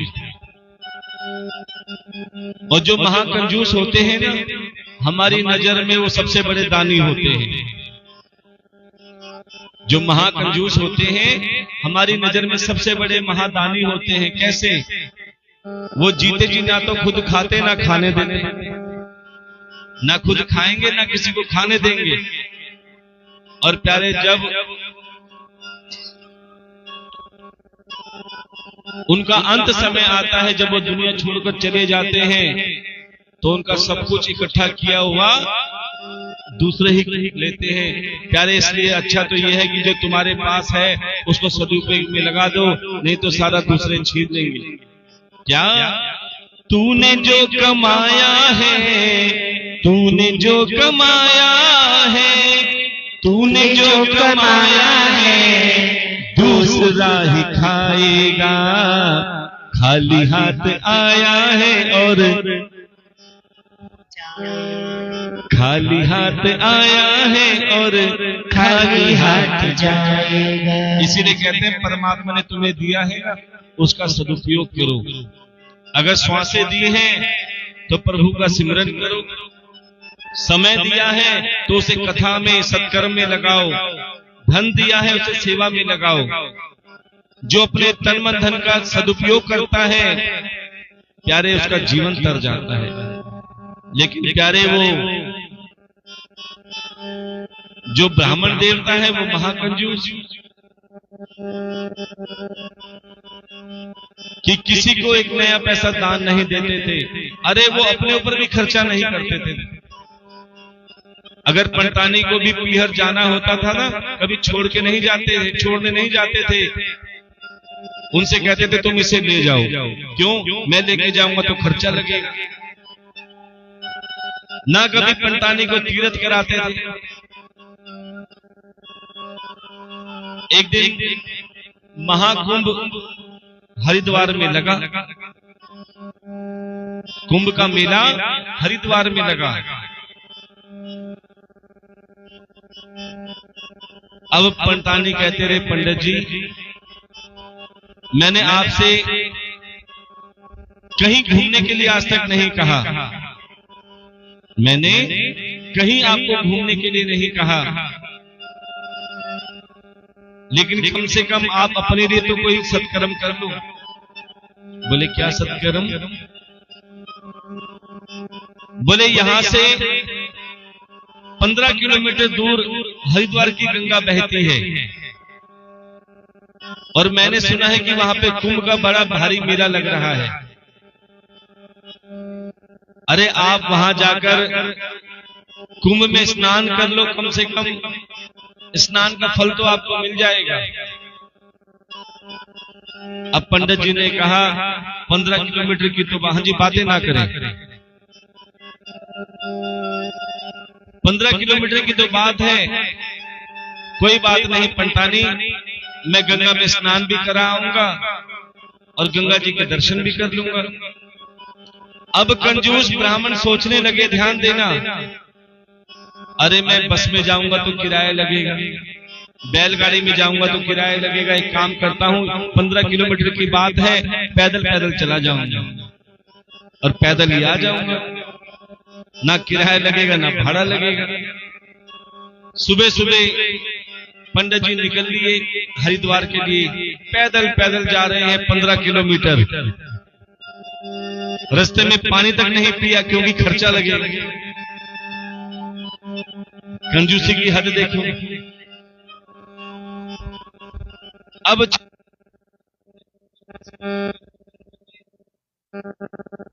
पहुंच गए क्या देखा,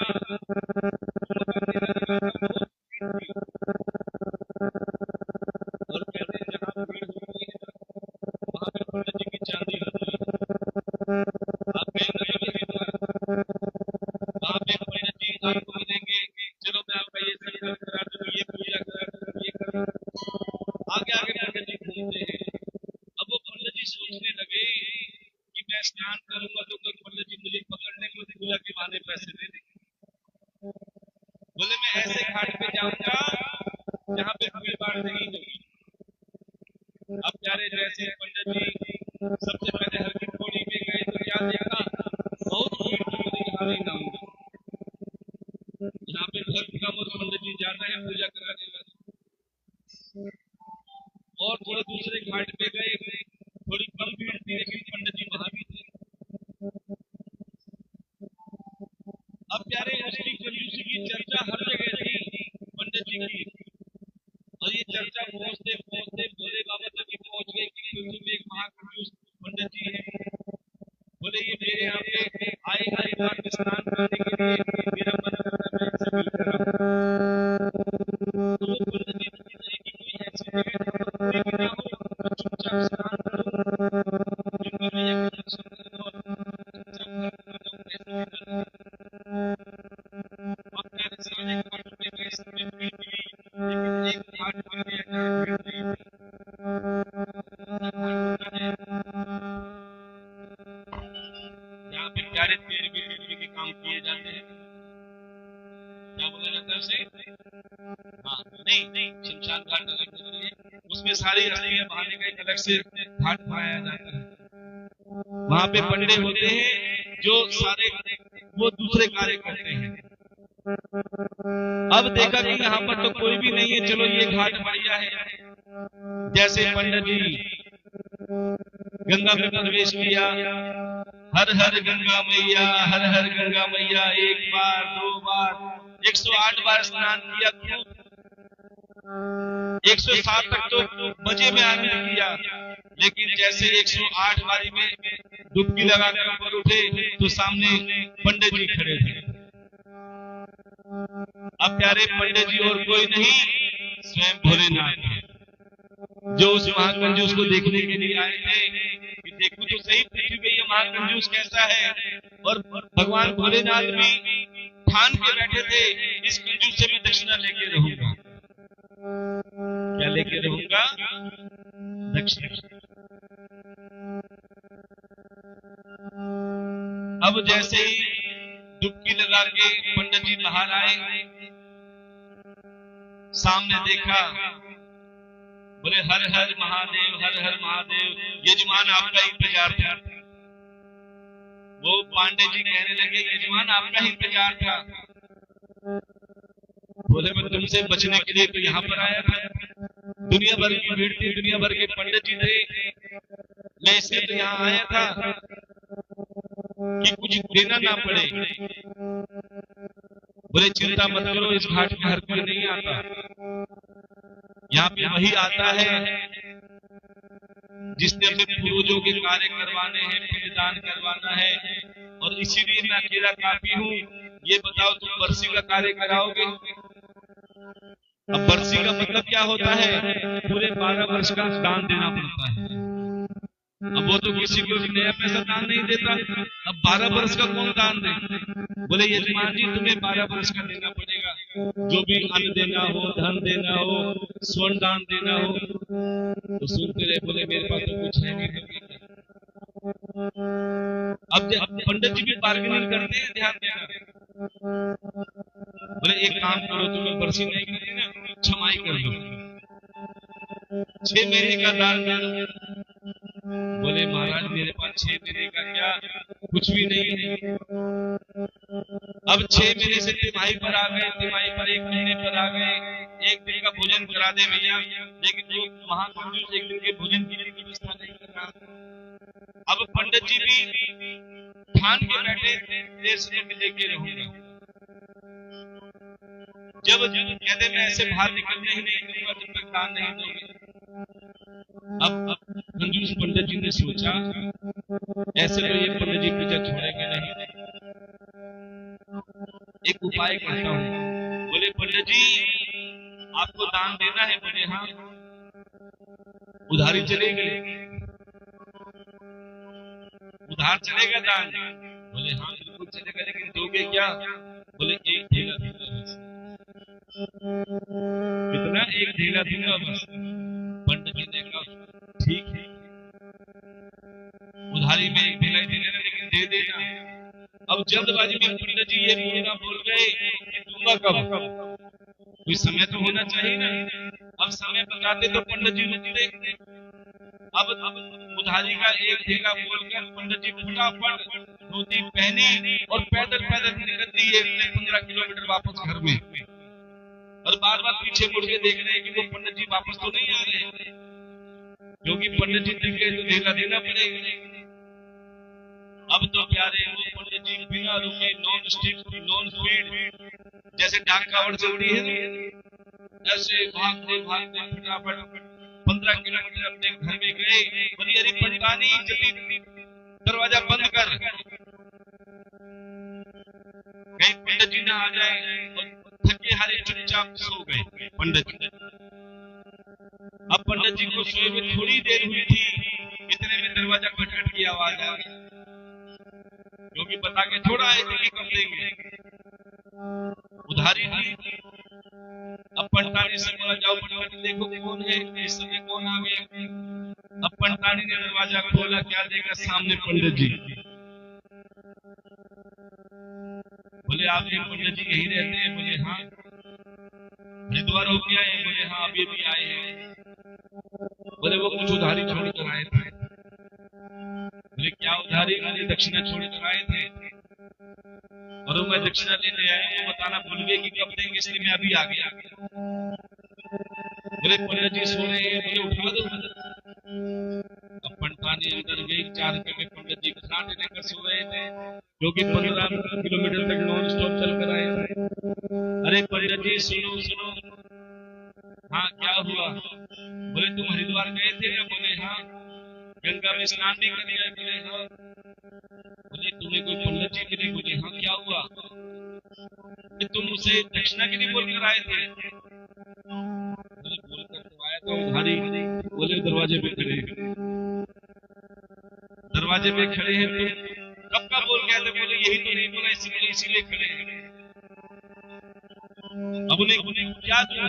बोले एक काम करो, आज तक मैंने किसी को दिया तो है नहीं, ये कौन है देने वाले?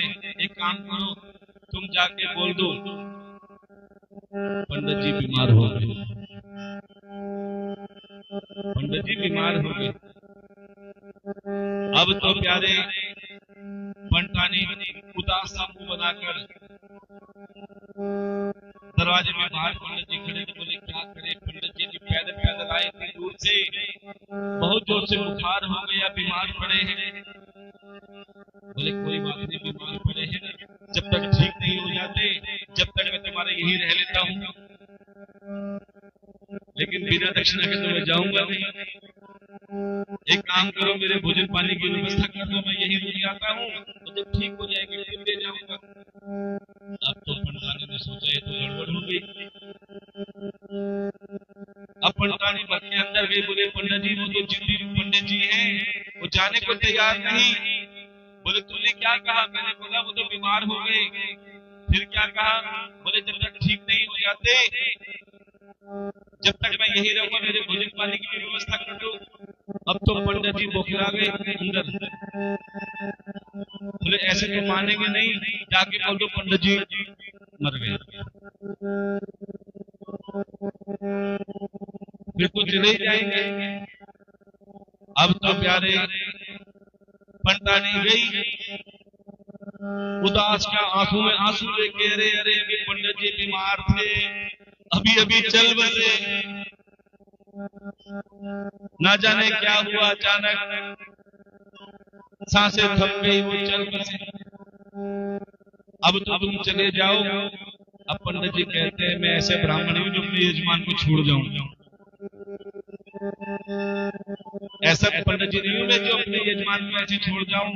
अब तुम अकेली हो यहाँ पे, पंडित जी अंदर बेचारे मर गए हैं, एक काम तो करना पड़ेगा पंडित जी के, कम से कम गांव में बोल तो आऊं, कम से कम गांव में सबको बोलता हूं, तुम कहाँ जाओगी? अब पंडित जी ने क्या किया, पूरे गांव में सबको बोल दिया, अरे पंडित जी अभी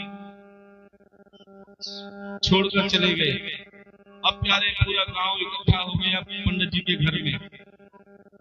पंटानी कह रही है वो पंडित जी तो पूरे गांव की बोल कर आ गए, सारा गांव इकट्ठा हो गया।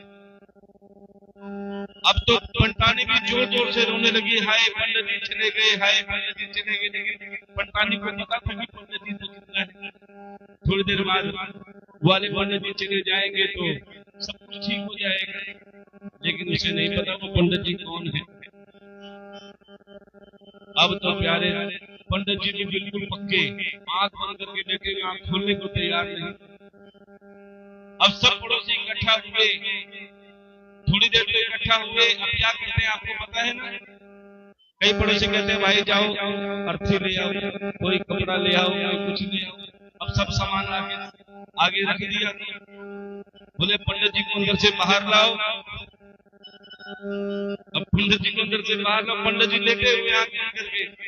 अब पंटानी को पता था, अब तक तो वो झूठ मूठ कर रो रही थी। अब जब सारे पड़ोसी आके पंडित जी को उठा के ले जाने लगे, अर्थी पे ले जाने, अब तो पंटानी जोर जोर से चिल्लाने लगी, अरे पंडित जी को मत ले जाओ, पंडित जी तो जिंदा है, जिंदा है। अब पंटानी की कौन सुने? बेटा कोई बात नहीं, जिंदा ही है, यही आशीर्वाद है इनका, सब है, ये है वो है, कोई उसके सुनने को तैयार नहीं। अब तो जोर जोर से पटके रखने लगी, सबको कह रही है पंडित जी जिंदा है, मत ले जाओ, मत ले जाओ। अब सबने मिलकर पंडित जी को अर्थी से बांध दिया।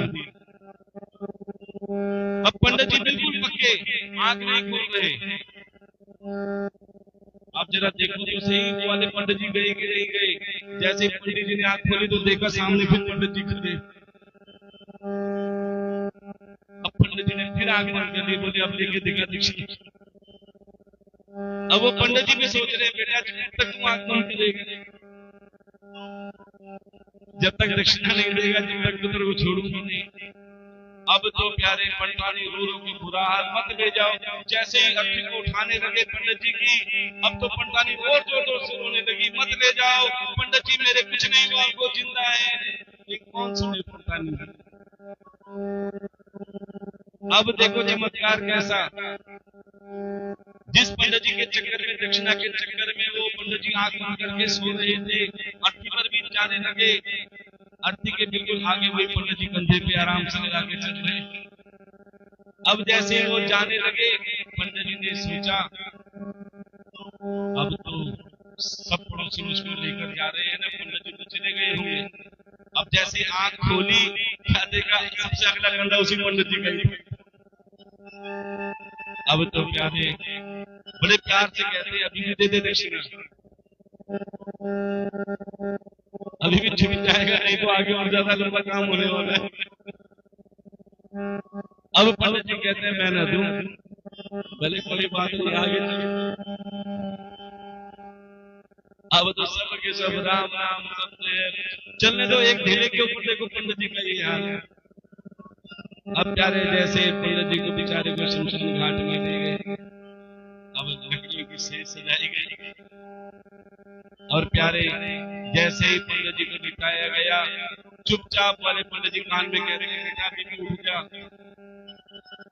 अभी भी दे दे दक्षिणा, क्योंकि उधारी ऐसे में जाने नहीं दी।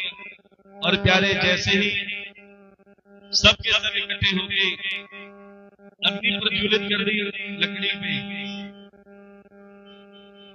तभी प्यारे वो पंडित जी कहने लगे सबको रुक जाओ जरा, मुझे इसके कान में कुछ कहने लगे। अब वो पंडित जी कान में आके कहते हैं अरे मूर्ख अब तो उठ जा, मैं और कोई पंडित जी नहीं साक्षात भोलेनाथ हूं। अब वो पंडित जी मंजू ने कहते बड़े आए भोलेनाथ दक्षिणा के चक्कर में कह रहे हैं। तो सज्जनों कहने का भाव क्या है, ध्यान देना, भगवान किसी न किसी रूप में आते हैं लेकिन इंसान पहचान नहीं पाता। ये मत सोचो कि भगवान डमरू लेके हाथ में आएंगे, मुरली लेके हाथ में ठाकुर जी आएंगे। कहते अगर तुम्हारे मन में सच्ची श्रद्धा है, भक्ति है, विश्वास है और थोड़ी सी भी अगर तुम्हारे अंदर भगवान को पुकारने की मन है तो मेरा ठाकुर जरूर आता है, क्योंकि भगवान किसी पैसों का, कोई 56 भोग का किसी का भूखा नहीं है, वो तो तुम्हारे भाव का भूखा है। क्या है भाव के भूखे भोले है भाव के भूखे बोले ये वेद बताते हैं। जब भक्त पुकारे प्रेम से बाबा दौड़े आते हैं। जब भक्त पुकारे प्रेम से बाबा दौड़े आते हैं। कि तुम्हारे अंदर वो पुकार तो हो, वो शक्ति तो हो जो सर्वशक्तिमान आके तुमसे कहे बता तेरी रजा क्या है, तेरी इच्छा क्या है। और प्यारे जिस पर बाबा भोलेनाथ की कृपा होती है ना, उसे किसी चीज से घबराने की जरूरत नहीं। पल पल मेरा भोलेनाथ उनका साथ देता है जो यही कहता है। मीठी मीठी तालियों के साथ कहेंगे और क्या कहना है। क्यों घबराऊं मैं, मेरा तो भोले से नाता है। क्यों घबराऊं मैं, मेरा तो भोले से नाता है। क्यों घबराऊं मैं, मेरा तो भोले से नाता है। मेरी ये जीवन गाड़ी, मेरी ये जीवन गाड़ी, मेरी ये जीवन गाड़ी, मेरी ये जीवन गाड़ी मेरा भोला चलाता है। क्यों घबराऊं मैं,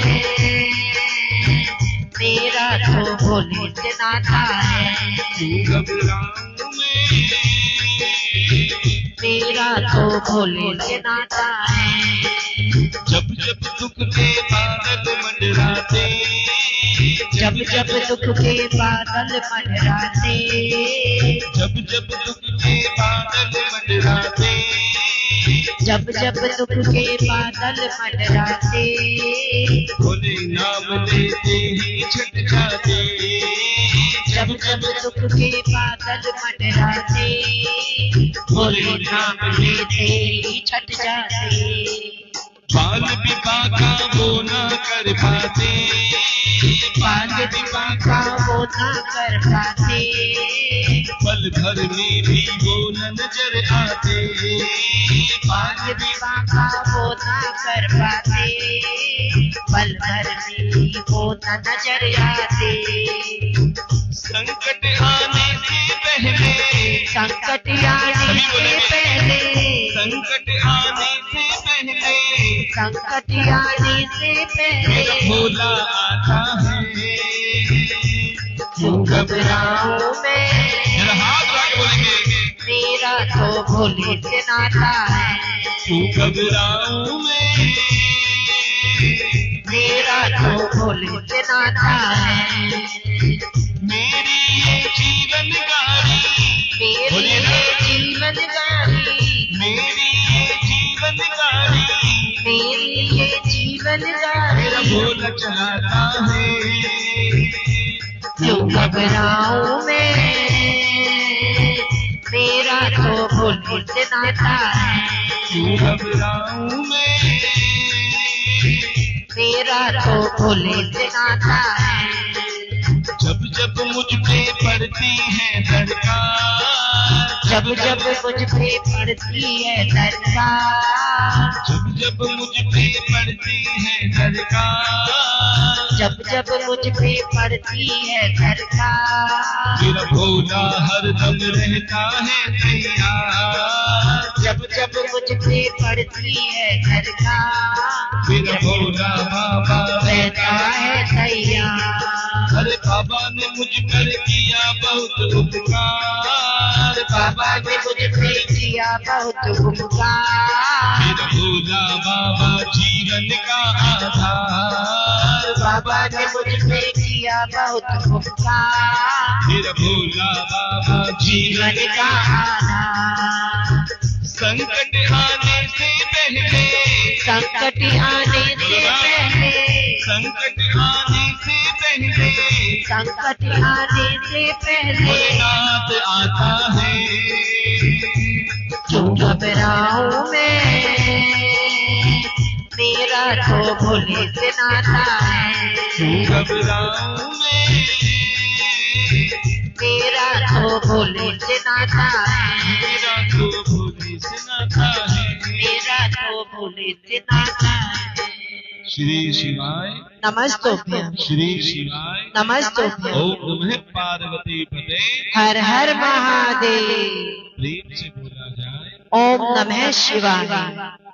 अब प्यारे, जैसे ही श्री राम जी ने कहा कि मैं व्यवस्था करके आते हैं, यहाँ बैठे।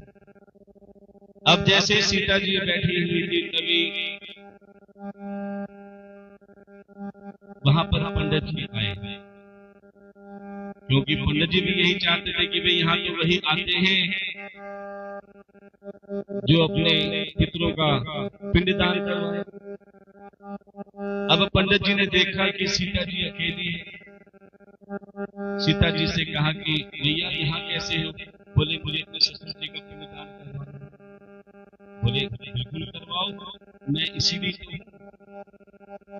बोले मेरे पास तो कुछ है ही नहीं। अब पंडित जी क्या सोच रहे हैं, बड़े ध्यान से सुनो। पंडित जी सोच रहे हैं और कुछ नहीं तो दक्षिणा तो मिलेगी ही। बोले कोई बात नहीं, जैसा जैसा मैं कहूं वैसा वैसा कर लेना, आपका पिंडदान स्वीकार हो जाएगा। बोले बिना सम्मान के? बोले हाँ। बोले सम्मान नहीं तो क्या दक्षिणा तो बाद में मिलेगी। अब क्या किया, फागुन नदी की रेत उठाई, फागुन नदी की रेत उठाई। बोले लो भैया संकल्प करो।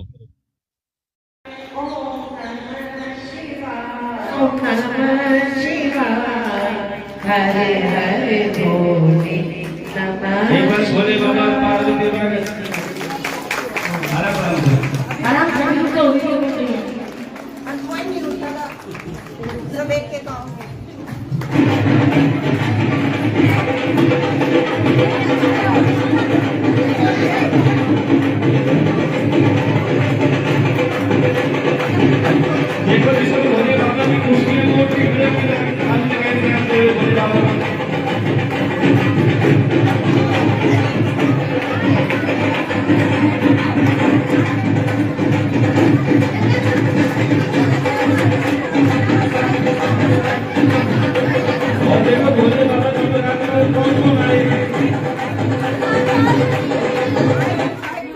देखो भोले बाबा की बारात पर कौन कौन आए, जरा एक बार खड़े हो जाओ, खड़े आ जाओ।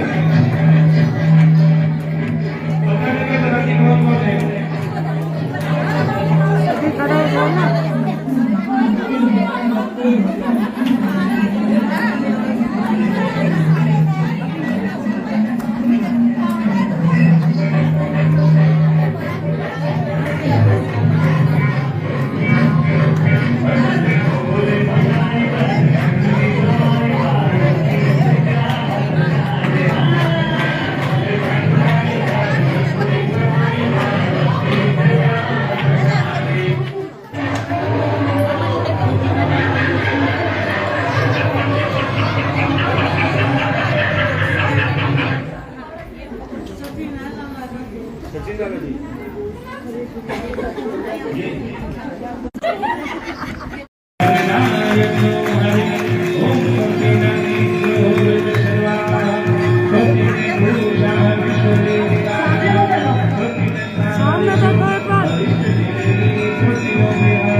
मुझे